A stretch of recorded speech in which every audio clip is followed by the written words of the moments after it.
Chères auditrices, chers auditeurs, bonsoir. Vous êtes sur RFI Roumanie et vous écoutez l'émission Le Micro du Soir. Aujourd'hui, je reçois Ali Mouhoub, cadre dirigeant de l'éducation nationale française qui, depuis l'année dernière, est attaché de coopération éducative et coordinateur des alliances françaises en Roumanie.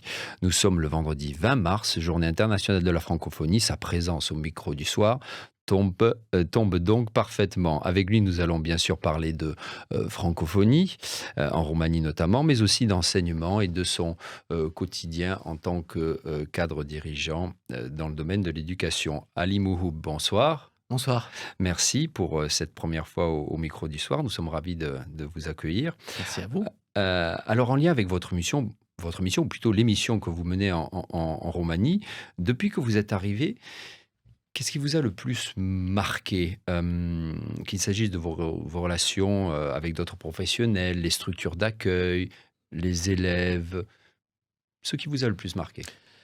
Alors la qualité de l'accueil humain, tout d'abord, le lien aussi qu'entretient la Roumanie avec la langue française. J'ai trouvé, un attachement, à la langue française, au-delà du lien historique et symbolique, un attachement qui est concret, qui est incarné dans des enseignants très engagés, des élèves curieux, des établissements dynamiques, des alliances françaises attractives, différents dispositifs, les filières bilingues d'excellence, on en parlera peut-être tout à l'heure, et un lien lucide.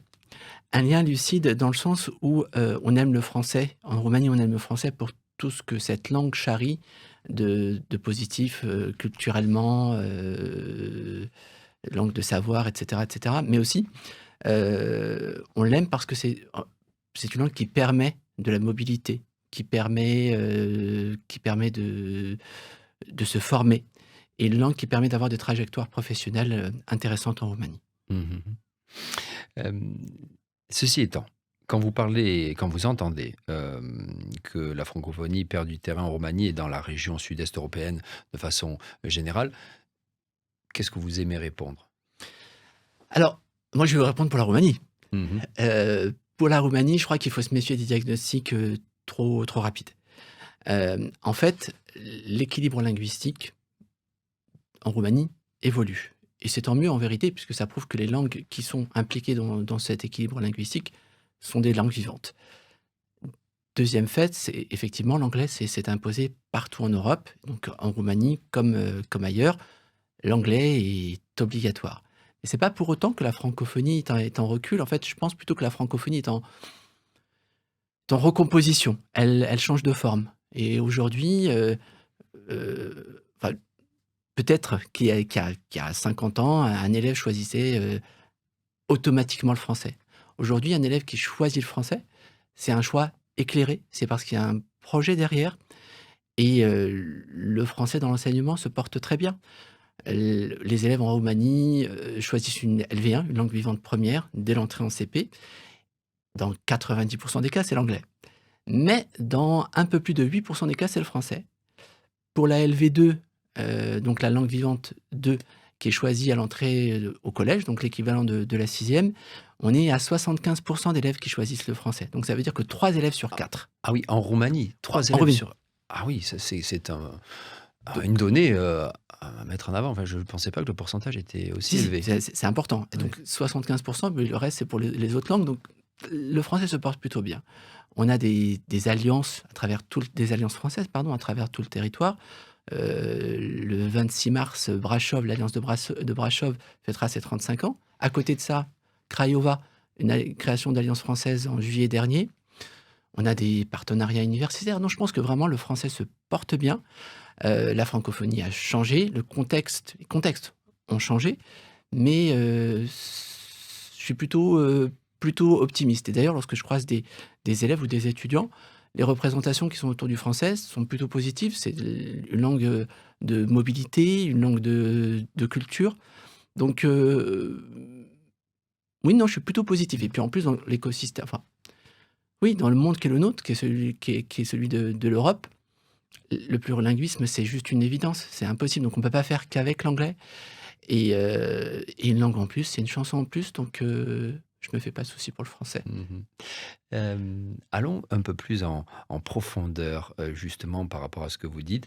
Ça veut dire quoi apprendre le français? Ça, en termes pas simplement linguistiques, mais plus en avant. Alors, déjà apprendre une langue étrangère. Apprendre une langue étrangère, c'est une aventure magnifique. C'est une aventure magnifique parce que ça, vous offrez une nouvelle fenêtre sur le monde. Vous explorez parce qu'apprendre une langue, c'est apprendre une culture, donc c'est explorer les arcanes. Notre façon de voir le monde. Mhm. Exactement. Donc, de fait, c'est une force. Alors, apprendre le français, c'est tout ça, mais aussi c'est accéder à une grande culture, à une littérature d'une richesse inouïe, puisque littérature française, mais aussi toute la littérature francophone, à une histoire intellectuelle, à une tradition diplomatique. Mais c'est pas que ça. Aujourd'hui, apprendre le français, c'est se donner des moyens très concrets d'étudier, de circuler, de travailler, de participer à des mobilités universitaires, d'accéder à des carrières très, très différentes, depuis, les métiers de l'hôtellerie, du tourisme, la gastronomie, la mode, les relations internationales. Donc apprendre le français, c'est tout ça et en plus, je crois, modestement, parce que je suis encore j'aime à dire que je suis encore nouveau en Roumanie, parce que je suis arrivé au mois de septembre. Je suis plus tout à fait nouveau, mais bon, je crois que, apprendre le français en Roumanie, ça ça revêt une dimension toute particulière. J'ai l'impression que nos 2 langues, donc le français et le roumain, y ont une proximité, indéniable. Nos histoires culturelles ont une proximité indéniable et tout ça fait que apprendre le français en terre roumaine, enfin, comment dire ça? Oui, ça y est, je sais comment dire ça. En fait, en terre roumaine, le français n'est pas une langue lointaine. Voilà. Mhm. Très bien. Vous avez été enseignant. Oui. Le restez-vous?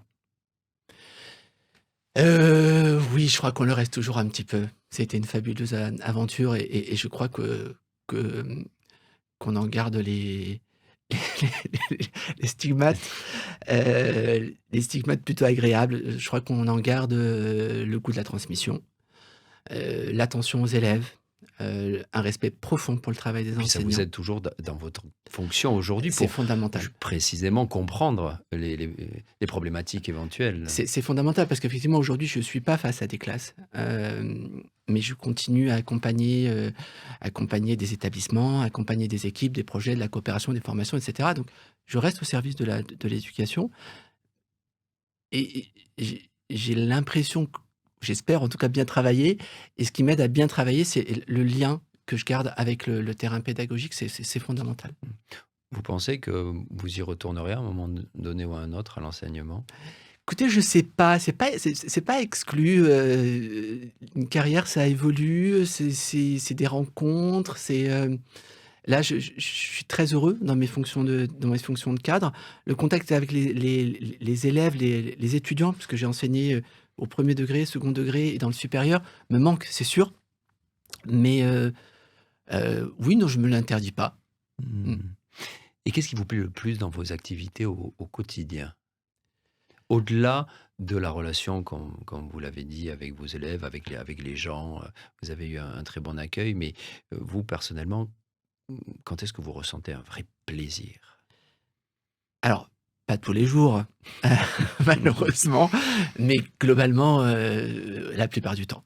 Je le ressens parce que de nature, j'aime, tout ce qui est transversal et là, je suis, des fonctions qui sont à la croisée entre l'école, la coopération internationale, la langue française, la culture, des institutions, heu, des personnes et en fait, dans la même journée, je vais travailler avec, un ministère, souvent le ministère de l'éducation roumain. Je vais travailler avec, un chef d'établissement, avec des équipes d'enseignants, avec des élèves, avec une alliance française, avec un des pôles de l'Institut français. Donc et tout ça, c'est intéressant parce que ça converge vers un même but ou une même question. En fait, c'est un but-question, c'est un peu les 2. C'est comment transmettre, de manière plus efficace et comment accompagner. Et je crois aussi, que ce que j'aime dans ces fonctions-là, dans les fonctions de cadre en manière générale, des fonctions de cadre dans l'éducation, c'est ce moment où, une politique publique se transforme et devient concrète et qu'on voit les effets positifs, qu'elle a sur des élèves, sur des enseignants, sur des établissements. Mhm. Voilà. Alors, parlez-nous de ces... Parce qu'on va discuter d'autres choses, si vous le voulez bien, Mmh. après, mais vous les avez mentionnés, ces filières bilingues d'excellence. Oui. C'est quoi? Alors, elles sont 25 sur le territoire roumain, réparties un peu partout. Une seule à Bucarest, donc ce n'est pas capitalo-centré. Vraiment, ça arrose l'ensemble du territoire. Donc c'est au lycée. Ce sont des élèves qui choisissent de faire, 5 heures de langue et littérature française. En À plus? Au total, en Au fait, total, voilà, d'accord. au total, leur nombre d'heures, c'est 5 heures de langue et littérature. À cela s'ajoute une DNL, donc discipline non linguistique, qui est les 2 premières années du lycée, donc 9e et 10e, 9e et 10e, oui, histoire-géographie. Et puis après, alors, ils choisissent, dans le panel que leur établissement, leur offre. Donc, il y a physique-chimie, il y a biologie, enfin, il y Ah, a... c'est 6e, 5e, hein, reporté au système Non, français. c'est au lycée. Au lycée. Ah, c'est au lycée, donc c'est la 1re classe du Pardon, lycée. excusez-moi, le collège et lycée, oui, pardon. Oui, Oui, seconde, première. Oui, voilà, pardon, exactement. excusez-moi. Sauf que le lycée, comme vous le savez bien, ici, c'est 4 ans, et voilà. Mhm. Et ce sont des élèves qui, en fin de parcours, alors, pour rentrer dans ces filières, j'aurais dû commencer par ça, il faut minimum avoir un niveau A2 puisque l'enseignement est exigeant. Mais c'est des élèves qui arrivent en fin de parcours, qui sont totalement biculturels et... Alors pas tous, mais la plupart sont bilingues. Ceux qui ne le sont pas s'en rapprochent. Ils ont une parfaite maîtrise de la langue française, de la culture, des codes, et ce sont des élèves particulièrement... J'imagine qu'il y a une sélection pour entrer dans ces filières au départ. Oui, parce que alors il y a un prérequis, Ouais. prérequis qui est le niveau A2. À Puis une Bucarest... sélection par dossier Et ou alors vous savez, la fin de collège ici, vous passez votre brevet, et en fonction des notes que vous avez obtenues en roumain et en français, non, pas en français, en mathématiques, pas encore en français, vous rentrez dans tel ou tel établissement. Puis les établissements, après, ont leur propre politique. Donc les établissements qui ont des filières bilingues ne peuvent pas se permettre de prendre des élèves qui commencent, au vu des contenus qui sont exigeants. Et à Bucarest, la seule filière bilingue, label France Éducation que nous avons, c'est l'école centrale. Mhm. Euh, Et puis, Vous êtes... pardon, Oui, excusez-moi, oui, et oui. puis aussi, ce sont des élèves qui continuent ou pas dans les filières francophones à l'université, bien sûr. Mhm. Je reviens à la présentation, enfin, l'introduction plutôt. Vous êtes également coordinateur des alliances françaises. J'étais en train de me dire qu'on n'en parle pas suffisamment. Enfin, personnellement, au micro du soir, je me disais que j'en avais pas parlé suffisamment. Alors, c'est quoi une alliance française, d'abord, et quelles font-elles? Alors, les alliances françaises, on en a 6 ici, en Roumanie. Les plus... alors, il y a Ploiești, Pitești, vous pardonnerez, hein, Non, non, vous l'avez la bien prononcé. prononciation. C'est très bien prononcé. Donc Ploiești, Pitești, Constanța, Brașov. Donc ça, ce sont les anciennes. Comme je disais, Brașov et Ploiești fêtent leurs 35 ans cette année. La première c'était celle de Pitești. Et on a les 2 dernières, donc Suceava qui date de 3-4 ans et Craiova de juillet dernier. Donc une alliance française, et propose des cours de français, mais pas que. Aussi des activités culturelles, et l'objectif, c'est de faire découvrir la langue et la culture française. Ce sont des dispositifs qui se... Ce sont des mini-instituts, quelque part. Oui,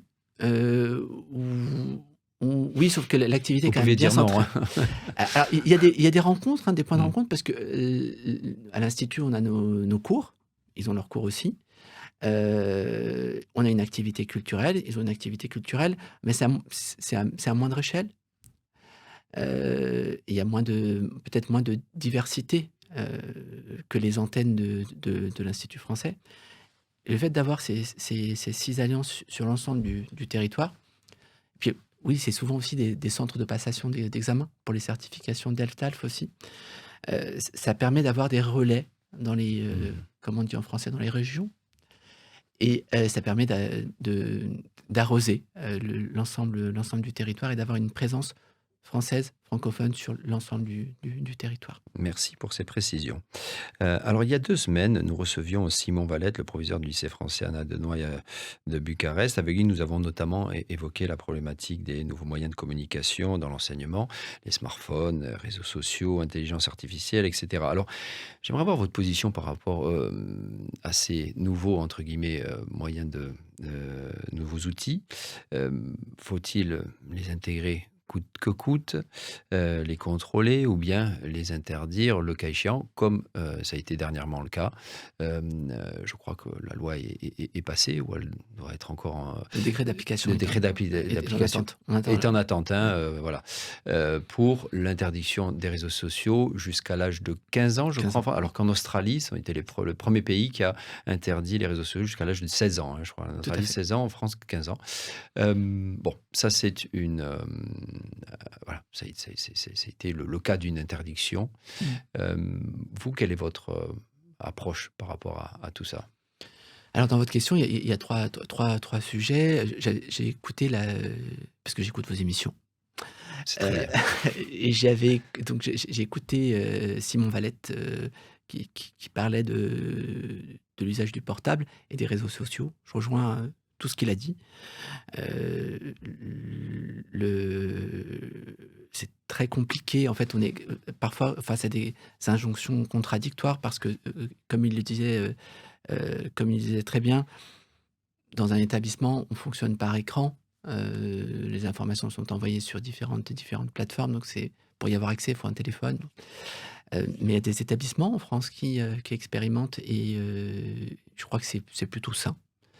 Les dangers des réseaux sociaux ont été évoqués par Simon, donc je reviendrai pas dessus. En Mmh. revanche, peut-être, un tout petit ajout sur l'intelligence artificielle, parce qu'aujourd'hui on est le 20 mars et qu'aujourd'hui à l'Institut français, on a fait 2 formations autour de l'intelligence artificielle et surtout parce que c'est un peu le leitmotiv des formations en langue, cette intelligence artificielle et je crois que C'est-à-dire? Comment s'intègre-t-elle, quand alors vous c'est ça, dites, oui? c'est tout l'enjeu. En fait, je crois que de fait, elle est présente cette intelligence artificielle, donc être en déni non constructif, ça sert à rien. Et je crois qu'il y a 2 excès, à éviter: la fascination et la peur.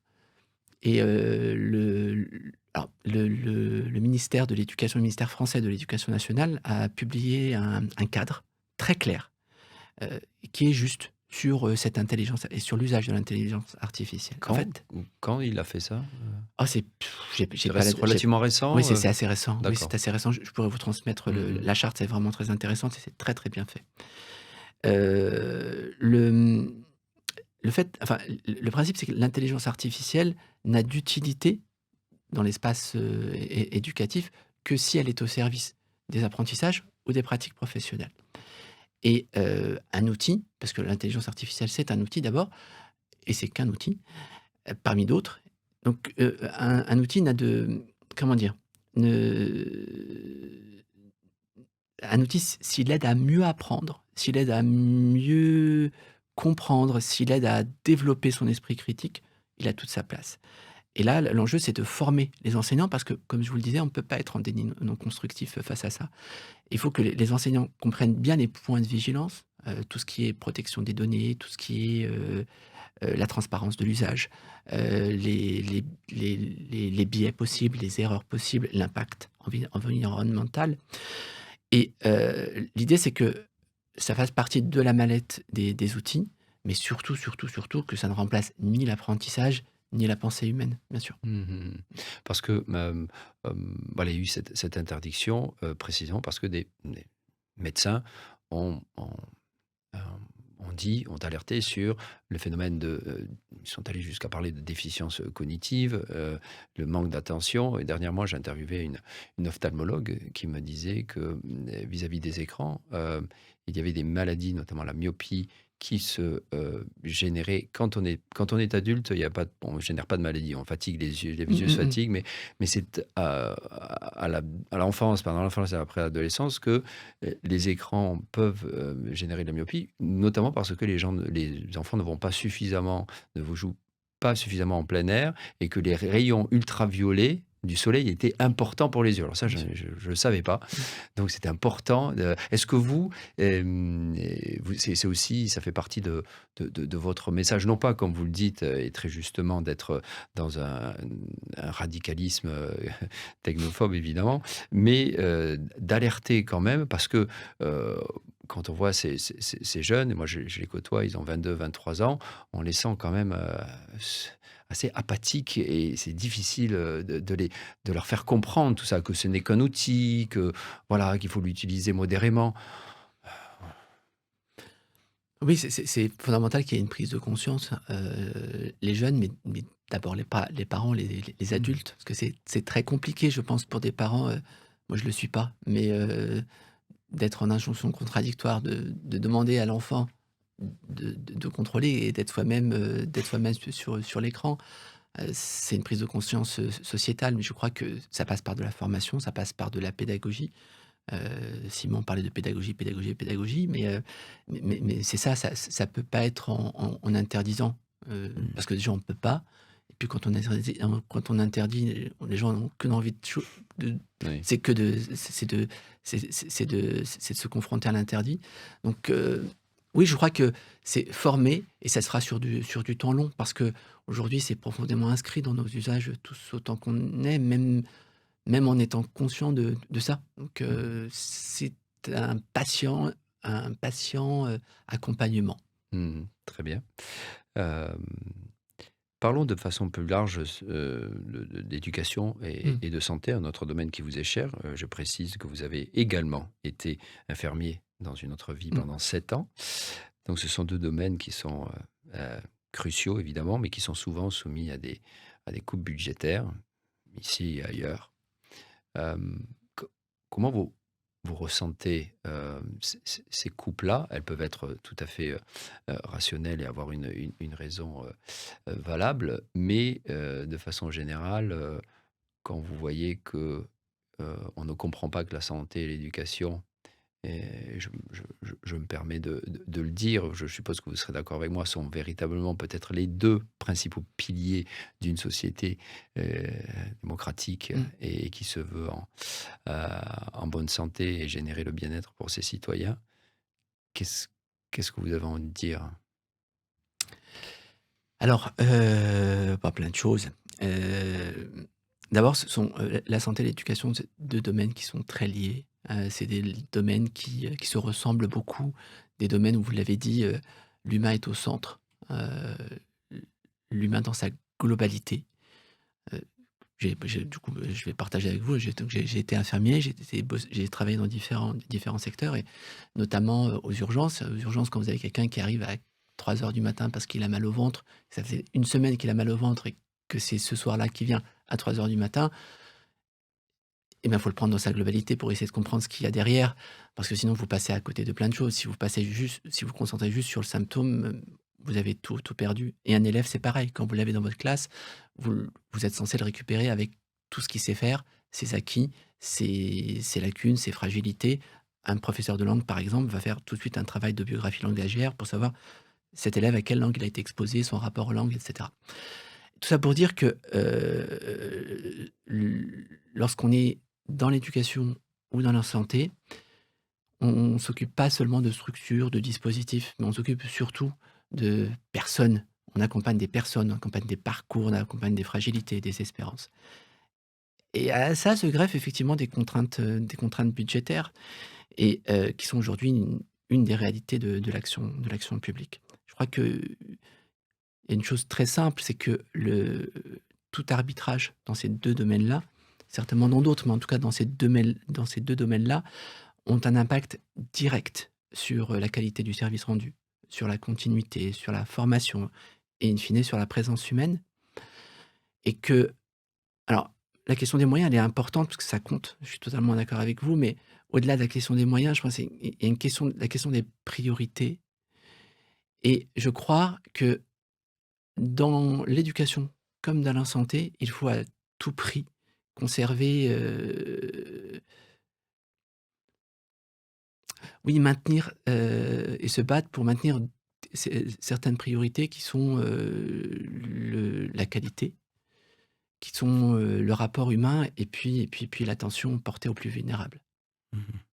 Et que ce ne sont pas de marchandises comme n'importe lesquelles Ah et non, qui doivent être traitées, hein, que ce sont deux domaines qui doivent être traités, avec tous les soins qu'il faut. à leur juste valeur, Mmh, hein. Donc, oui. j'en profite pour rappeler que et c'est d'ailleurs c'est un fait que j'ai toujours du mal à comprendre. La Roumanie, même si elle est en déficit, elle a un problème de déficit public, il n'empêche que, et c'est pas une question d'argent, c'est une question de volonté politique. Le pourcentage pour la santé reste à 6%, alors que la moyenne européenne est à environ 11%. On est parmi les derniers pays qui s'occupent de leur santé publique. Mais bon, ça aussi, il y a des raisons historiques, donc il ne faut pas être J'imagine, trop ouais. critique non plus, mais il n'empêche que c'est toujours un fait. Et il y a que ce soit dans le domaine de la santé, là, c'est pas qu'en Roumanie, ou de l'éducation, il y a une tendance à la privatisation, à cette idée de on va mettre en place de la performance. Et je crois que ça, dans les hôpitaux publics en France, et c'est un sujet très actuel. Les infirmiers, Mmh. notamment, se plaignent du fait qu'on ne peut pas mettre en place un critère de performance dans un hôpital public. C'est pas n'importe quelle entité, l'hôpital. C'est pas n'importe quelle entité, je suis totalement d'accord et après Si on ça doit passer plus de temps avec un patient parce qu'il en a besoin, il faut avoir totalement, je le suis temps. totalement d'accord. Après, ça dépend ce qu'on met derrière la performance, parce qu'on Mm. peut très bien choisir de mettre dans la performance le fait de passer du temps auprès d'un C'est patient, vrai. selon Mmh. les critères. Ça dépend Mmh, comment on la prend. mmh. Mmh, mmh, mmh. Vous parliez de on va encore plus élargir, hein, pour terminer Mmh. cet entretien. J'ai envie qu'on parle avec vous un peu du Maghreb, hein, Oui, de l'Afrique de façon, générale, hein, parce que vous êtes aussi, un spécialiste, hein, de la langue, arabe, hein, oui, euh, tout à fait. si j'ai bien lu votre, curriculum. Et c'est ce qu'il faut dire aussi, c'est que là, on l'a peut-être omis de le dire, c'est que l'apprendre le français, c'est aussi l'ouverture à beaucoup de pays, de tout un continent Oui. absolument extraordinaire Mmh. qui est l'Afrique. Alors, je suppose que c'est le Maghreb que vous connaissez, Oui. heu heu, Le Maghreb et le monde arabe, le et le monde Proche-Orient, le arabe. Liban, Ah par oui, exemple, oui. également, Mmh, également. mmh. Hem, alors, parlez-nous de cette ouverture à travers le français, de ce monde-là. Heu, Comment, d'ailleurs, cohabitent l'arabe et même si je crois qu'il y a plusieurs dialectes, Mmh, et mmh. l'arabe est aussi une langue qui se décline Mmh. énormément suivant les pays. Mais comment cohabite-t-il, le français avec les langues arabes, on va dire, aujourd'hui? Alors, c'est un vaste sujet comme dernière C'est question. vrai. Je vais essayer de faire, je vais être synthétique, c'est pas mon fort. J'ai une tendance à la digression comme pas mal d'enseignants. Alors, d'abord sur la langue arabe, donc on a globalement, 23 pays arabes qui se partagent une langue commune qui est la langue arabe, langue moderne standard. Chacun a son dialecte. Chaque pays a son dialecte, j'entends. Et il y a intercompréhension entre les sphères. Mmh, on va dire globalement que pour aller très, très vite, donc j'espère que je ne vais pas me faire incendier par Mmh. vos, vos auditeurs, mais traditionnellement, les locuteurs du Maghreb comprennent les orientaux. L'inverse est pas vrai pour plein de raisons, heu, concrètes, D'accord. linguistiques, mais Mmh. aussi des blocages en vérité. Mais et dans ces régions, toutes ces régions-là, dans tout cet espace-là, l'arabe est arrivé à différents moments. Il s'est imposé, mais il y a des substrats, d'autres langues qui existent au Maghreb. Évidemment, on pense, aux langues berbères et puis d'autres langues dans d'autres parties du monde arabe. Heu et le français, alors c'est très, très difficile et Mais voire déjà, oui, excusez-moi, je veux un petit peu déjà, vous aider, préciser une ouais, question. Dans tous ces pays arabes, oui. dans combien d'entre eux le français est-il majoritairement parlé? Alors je vais Une les com majorité? je vais les compter en Oui, majorité, c'est sûr, mais je peux les compter à la main si vous voulez, mais en une majorité. Déjà le Maghreb? Maghreb, le Grand Maghreb avec les 5 pays, on compte pas la Libye, hein, même en Mauritanie, le français est très parlé. Mmh. Dans les pays du Levant, clairement le Liban. Et dans la péninsule arabique, on a des pays qui sont francophones, le Qatar notamment, mais on peut pas dire que le français y soit majoritairement parlé. Donc globalement, on va dire, ça se passe entre les pays l'Égypte aussi, qui est un pays de la francophonie. J'ai été 4 ans en Égypte, j'ai oublié, pardon. Mmh. Hem, mais peut-être les rapports les plus complexes, vont se trouver au Liban et au Maghreb.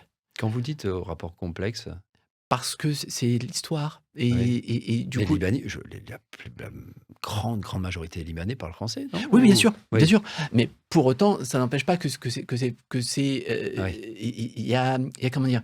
Des projections identitaires, politiques et religieuses sur le français. Mmh, mmh. Globalement, on pense que le français pareil, c'est pour aller vite et je m'excuse auprès des Non, des non, mais vous des voyez, auditeurs, hein, mais c'est très bien parce qu'on complète, une question que je vous, avais faite sur ce que ça voulait dire apprendre le français. Vous voyez, là, vous dites aux auditrices et auditeurs que c'est pas simplement, non. pouvoir aller en France, c'est être ouvert à c'est s'ouvrir à tous ces pays. Exactement. Oui, à tous les pays de la C'est quand même francophonie. extraordinaire, Et ouais. d'ailleurs, on a fait, il y a la 2e semaine du mois de mars, toute une semaine, autour des, expressions francophones.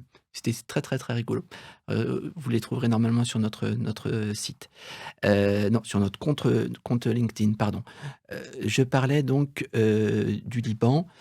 Oui, donc, on pense naturellement, enfin, au Liban, le français est associé à la communauté maronite, chrétienne. Heu En revanche, donc, on va la penser comme moins arabophone, ce qui est pas vrai du tout, hein. La communauté orthodoxe chrétienne est vécue comme profondément arabophone, plutôt anglophone et alors qu'en fait elle est ils Il y a de switchent, oui.